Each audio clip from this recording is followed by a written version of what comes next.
Welcome to this bonus episode of Bible Explained Verse by Verse. And today I want to talk about where is hell. It was mentioned in the last chapter that we read that when Korah and all of his family and friends fell into the pit, which is one of the words that the Bible uses for hell, at the same time they fell into the center of earth.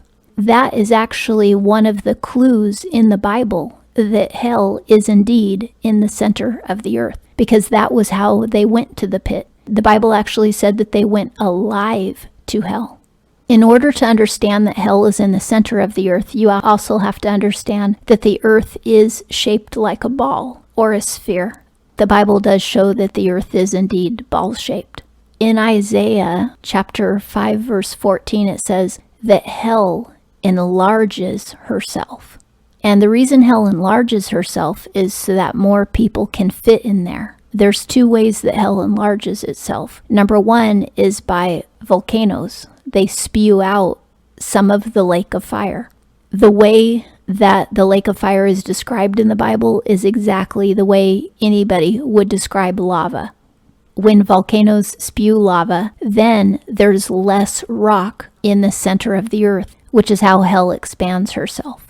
Now, at the same time, if hell is getting bigger, then that would make the earth's crust get hotter. But ever since the flood, we've had water coming down to cool the crust of the earth, and the oceans have also been expanding. And that's because the entire earth expands. In fact, most scientists do believe that the entire universe is expanding. All the planets are definitely expanding with the earth. On the planets, you can see rifts that have occurred because of the expansion of the planets. The continents of the earth have separated in part because of expansion. Because originally, when God made the earth, it was a lot smaller. And then as the earth expanded, the continents broke up and started drifting further and further away. According to the Pangea theory, which says that there's no expansion, it's simply that all the continents used to be connected and then they separated for no apparent reason. The problem with Pangea theory, there's two problems. Number one, it doesn't explain why the continents separated. And number two, it doesn't explain how the Pacific Ocean can be getting larger at the same time that the continents are expanding. And also, the Arctic region is getting larger at the same time that the continents are expanding. Because according to Pangea theory, when all the continents were together, they took up the hemisphere of the Earth, and the other hemisphere was water, basically. However, what we see today is, in spite of the fact that all the continents have separated, the Pacific Ocean still takes up a hemisphere. So Pangea theory actually cancels itself because the Pacific Ocean, it's actually bigger now than a hemisphere. And according to Pangea theory, it should not be bigger, it should be a lot smaller. According to Pangea theory, there would not be enough space in the Arctic for the parts of the continents that would have drifted up there. But in reality, there's still plenty of space in the center of the Arctic where those continents have drifted. Pangea theory, in its failure, proves that the earth is expanding. In the Bible, it says that in Peleg's time, that was when the continents first split apart and started drifting away from each other. Peleg was born in one of the generations between Adam and Noah. That was the beginning of the continental drift. Jonah chapter 2 says, "From the belly of Sheol I have cried." Now, Sheol is one of the places in hell. When you read Jonah carefully, and we'll get to Jonah later in our podcast, and I'll point out all of the verses where you can see that Jonah actually had visions of hell. This is one of the verses where he talks about his vision of hell, and he called it a belly. Your belly is inside your body. It's not under your feet. It's not beneath you. It's in the core of your body. The belly of anything is its core. In Jonah, it says that Sheol has its own belly. And in Matthew chapter 12, Jesus said, as Jonah was in the belly of the fish 3 days and 3 nights, now that's the center of the fish, not below the fish or beneath the fish, so shall the Son of Man be in the heart of the earth 3 days and 3 nights. Now your heart is also inside your body. It's not under your feet. And according to flat earthers, anything below the crust is below the earth. But according to Jesus, the earth has a belly. And he was going into the heart of the earth, just as Jonah was in the belly of the whale. It's making heart and belly synonymous, showing you that Jesus went into the center of the earth. After he was crucified, he did go into the center of the earth to set captives free that were living in the bosom of Abraham, which Jesus talked about in the New Testament. The bosom of Abraham, it was in the center of the earth, but it was not in hell. It was a place across from hell, divided by a huge chasm, kind of like the Grand Canyon. So there's a big canyon in between the place called Abraham's bosom and the place called hell. The people who were going to eternal destruction went into hell, and the people who were waiting for the Messiah, for him to be born and come, they went to Abraham's bosom. The patriarchs of the Old Testament all went to Abraham's bosom to wait for Christ to appear. After he was crucified, he went into the belly of the earth, and he appeared in the bosom of Abraham to all the patriarchs, showed them that he was the Messiah. They believed in him, and he took them up to heaven. He didn't set anybody free who was in hell, because once you go to hell, you're there forever, as Jesus said.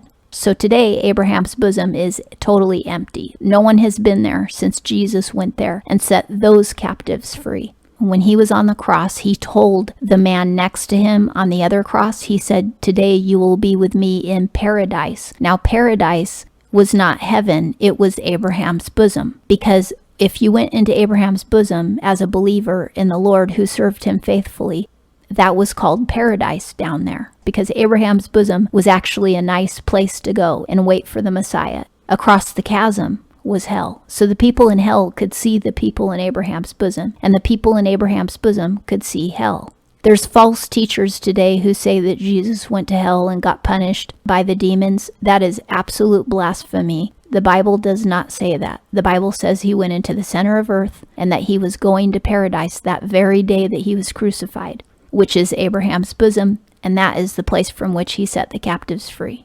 There's like a dozen verses that say that the sun rises. One of them is in Genesis 32. There's another one in Exodus 22, another one in Judges 9, another one in 2 Samuel, and on, talking about the sun rising. Now, if the earth is flat, you would never say that the sun is rising. You would actually say the sun is approaching when day comes. You wouldn't say the sun is rising. But if you live in a ball-shaped planet, then it does indeed look like the sun is rising from one horizon to the opposite horizon. It visually looks as if the sun is rising when you are on a spherical or a ball-shaped planet. In Revelation chapter 21, when the Apostle John the Revelator describes the new heaven and earth that gets created after the older earth is destroyed, he says that the sea is not anymore. There's no sea in heaven. This is really crucial, because when God first made the planet, we didn't have the big oceans of the Pacific and the Atlantic, because the planet was smaller. There was a small sea, but it wasn't the Pacific Ocean or the Atlantic Ocean that we have today. But as the earth expanded, because hell inside of it was expanding,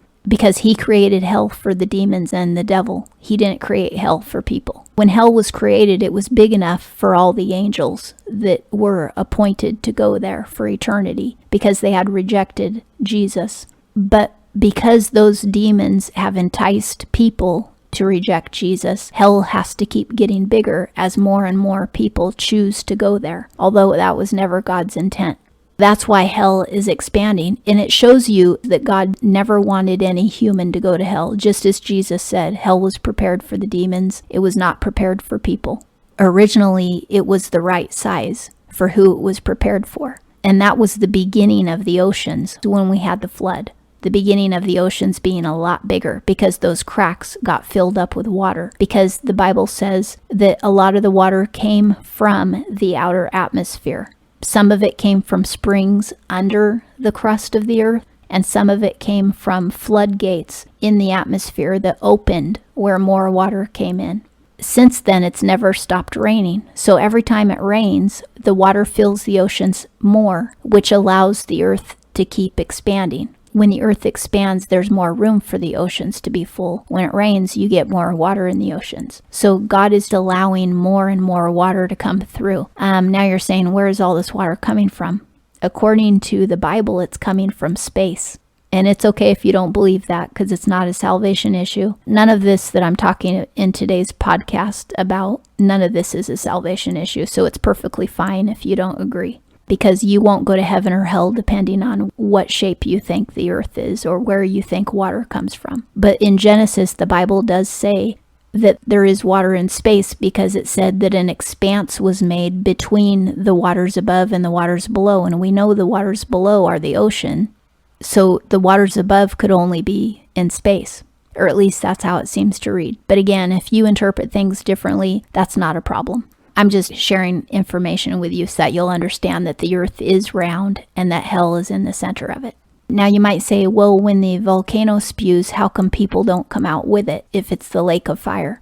Of course, what I'm saying is theoretical, that hell enlarges itself because of volcanoes, because the Bible doesn't say it's because of volcanoes. So that's theory on my part. We don't know if it's true or not. But if it is true, it would make sense that people can't come out, because Jesus said, once you go to hell, you're there forever.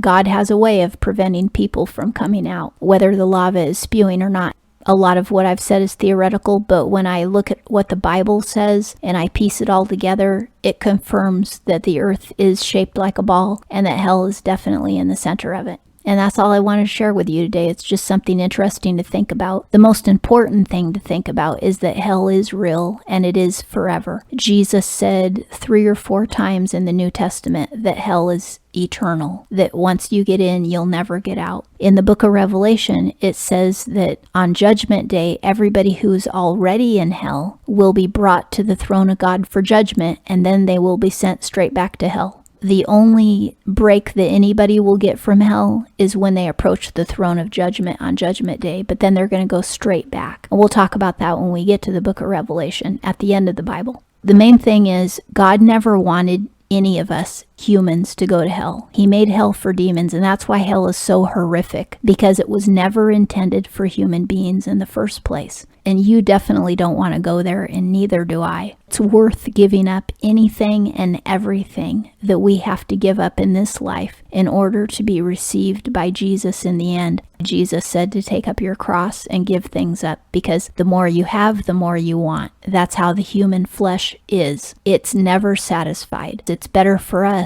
to live a life of sacrifice now so that we can enjoy heaven for all eternity, where we don't have to give anything up in heaven. Our earthly life is so short that it's well worth it to give things up now. Sometimes you might have to walk away from relationships, from careers, from all kinds of things. Anybody who follows Jesus has to give things up, but it's totally worth it. When we get to heaven, we're going to say, wow, I would gladly do it all over again.